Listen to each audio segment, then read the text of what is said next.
shahararren jarumin Kannywood din nan kuma mamallakin shiri mai dogon zango wanda aka fi sani da Izzat So wato Lawan Ahmad ya tura budaddiyar wasiƙa zuwa ga masoyansa sannan kuma da masu bibiyar wannan shiri. A ɗaya gefen kuma ya bayyana nasarorin shirin inda ya ce abin da ya ja hankalinsa a wannan shirin shine shirin ya zo da wani sabon tsari wanda ba a taɓa yi ba a masana'antar Kannywood din.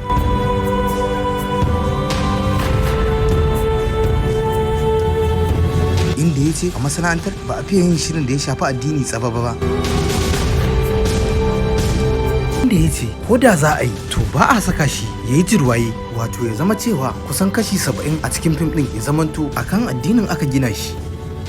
Wanda ya ce akasin haka ga takwarorinsu na kasar kudu wanda aka fi sani da Nollywood wanda su idan za su yi shirinsu suna ba wa addininsu muhimmanci kuma suna nuna tasirin addinin. Inda ya ce shi yasa su ma suka ɗauki wannan gaba domin su nuna tasirin addininsu wato addinin musulunci. Daga nan manema labari suka tambaye shi irin nasarorin da ya samu a cikin wannan shiri mai dogon zango, inda ya bayyana cewa ya samu alheri a cikin wannan shiri, kai ba ma shi ba har ma wanda suke cikin wannan shiri ma'ana jarumai da kuma masu kallon wannan shiri sannan da kuma 'yan downloading. Kana suka tambaye shi irin kalubalen da ya fuskanta, inda ya shaida musu cewa bai taba fuskantar wani kalubale a cikin wannan shiri ba. An tambaye shi me yasa ya zuba sababbin fuska a cikin wannan shiri nashi mai dogon zango, inda ya bayyana cewa ba za ka ɗauki babban jarumi ka sa a cikin labari irin wannan ba domin kuwa manyan jarumai suna da commitment ma'ana suna da harkalloli daban-daban wanda ba zai bari su ba wannan aikin muhimmanci ba. Hakan ya sa ya zauna ya yi tunani inda ya fidda sababbin fuska wanda zai guje waccan matsala wanda in ka cire fuskar shi a cikin wannan shiri da jarumi Ali Dawayya su kaɗai ne fitattun fuska a cikin wannan shiri. Ya ce hakan ya taimaka wa labarin kwarai da gaske wanda ya sa yi dogon zango wanda da ba sababbin fuskan nan ya zuba a ciki ba to da ba zai samu abin da yake so ba. An kuma tambaye shi wani sin ne ya fi burge shi a cikin wannan shiri, inda ya bayyana cewa gaba ɗaya sinasinan cikin shirin sun burge shi sai dai a farkon shirin akwai fitowar Hajiya Nafisa wanda ta zo bai gaida ta ba, wannan wajen shi ya fi burge shi a cikin wannan shiri.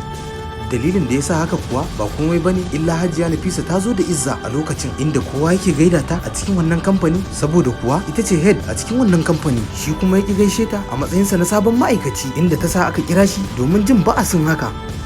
An tambaye shi ta yaya yake samun kuɗin da yake biyan masu fitowa a cikin wannan shiri, inda kafin ya bada amsar ya gode wa rabbus samawati da yin hamdala gare shi sannan ya ce akwai manhajar da aka fi sani da YouTube wanda sun karɓi tashar tashi wanda daga nan ne yake samun kuɗin shiga.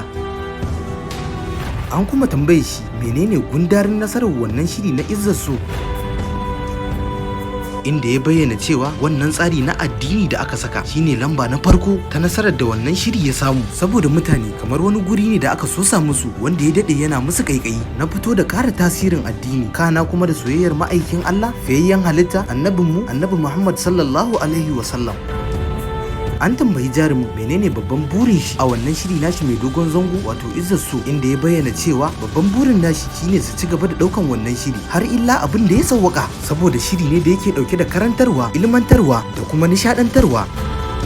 Inda wasu masoyan shirin suke masa lakabi da Izzat So makaranta ne, inda ya ce duk wani mai tunanin za a daina Izzat So to a gaskiya yana tunanin shi ma za a daina makaranta ne domin kuwa Izzat So makarantar ne wanda ya san shi da kansa ba za a taɓa daina makaranta ba domin haka Izzat So ma ba za a daina yin shi ba. Ko me za ku iya cewa ga yunkurin wannan babban jarumi akan wannan shiri nasa mai dogon zango? Ku kasance da channel din Daular Nishadi domin nishadantuwa da shirye-shiryen mu kala-kala a duk fadin inda kake a duniya. A danna subscribe sannan kuma a danna alamar kararrawa domin samun shirye-shiryen namu. Mun gode.